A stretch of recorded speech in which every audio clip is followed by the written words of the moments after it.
12 राज्यों की 117 सीटों पर सुबह से ही मतदान जारी है। अलग अलग हिस्सों से हमारे सहयोगी बने हुए हैं जिनसे हम चर्चा कर रहे हैं। इस वक्त हमारे साथ खंडवा से जुड़ चुके हैं हमारे सहयोगी सुयश, आप जहां पर मौजूद हैं वहां पर मुकाबला किन किन के बीच है और साथ ही मतदाताओं में इस मतदान को लेकर उत्साह कितना देखा जा रहा है?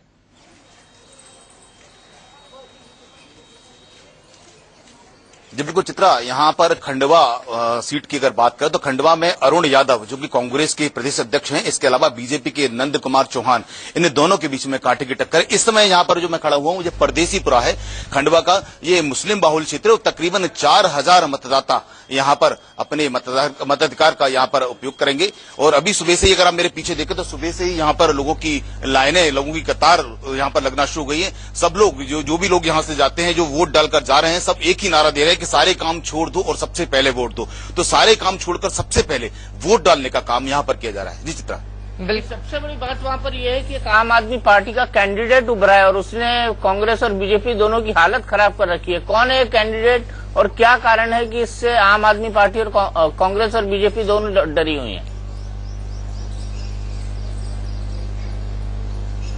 जी बिल्कुल, आम आदमी पार्टी की अगर बात करें तो आम आदमी पार्टी के प्रत्याशी आलोक अग्रवाल हैं, जो कहीं ना कहीं इन दोनों भारतीय जनता पार्टी और कांग्रेस पार्टी, इन दोनों पार्टियों के समीकरण कहीं ना कहीं बिगाड़ सकते हैं। हालांकि अगर मुकाबला अगर देखा जाए तो अभी मुकाबले की बात करें तो भारतीय जनता पार्टी कांग्रेस पार्टी इन दोनों मुकाबला, लेकिन मुकाबला त्रिकोणीय माना जा रहा है। मतलब आम आदमी पार्टी कहीं ना कहीं इनकी हवा खराब किए हुए।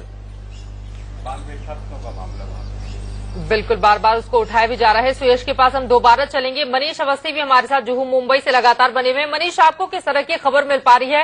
हालांकि 7:48 ही हुए हैं, लेकिन क्या मुंबई के लोग अब घर से निकल रहे हैं वोटिंग के लिए?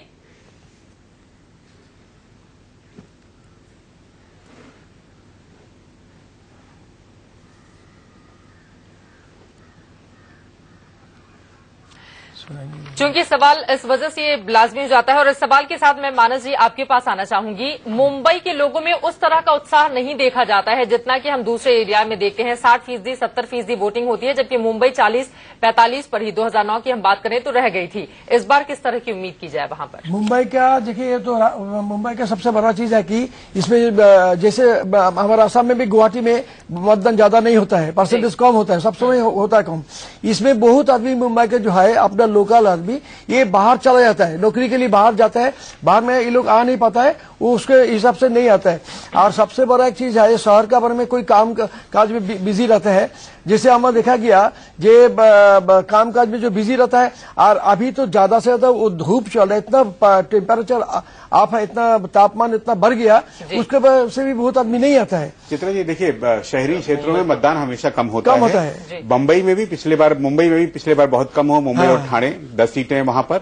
लेकिन इस बार दिल्ली ने, बेंगलोर ने, पुणे ने, नागपुर ने, जयपुर ने, जहां पहले मतदान हो चुका है, उन सब शहरों ने पिछली बार की तुलना में 10, 12, 15% तक अधिक मतदान किया है। और मुझे लगता है कि मुंबईकरों पर भी इसका एक दबाव है और इस बार वो शायद इन शहरों से पीछे नहीं रहेंगे। बिल्कुल चित्रा, एक मैं भी देखो, मुंबई का जो वोटिंग ट्रेंड है ना, वो पहले बहुत अच्छा था। 77 तक तो वहां 60% तक वोटिंग, 68% तक वोटिंग हुई है, उसके बाद से घटने लगा है। पिछली बार 41.4% वोट हुआ था, लेकिन इस बार देखो 77 और 89 के बाद ये पहला चुनाव है जिसका तापमान इतना बढ़ा हुआ है। और मुंबई की वोटिंग का एक और प्रवृत्ति है मुंबई की कि जितने वोट पड़ते हैं ना, उसमें से 80% स्लम ड्वेलर्स के वोट्स होते हैं। ये मुंबई की एक अलग खासियत है।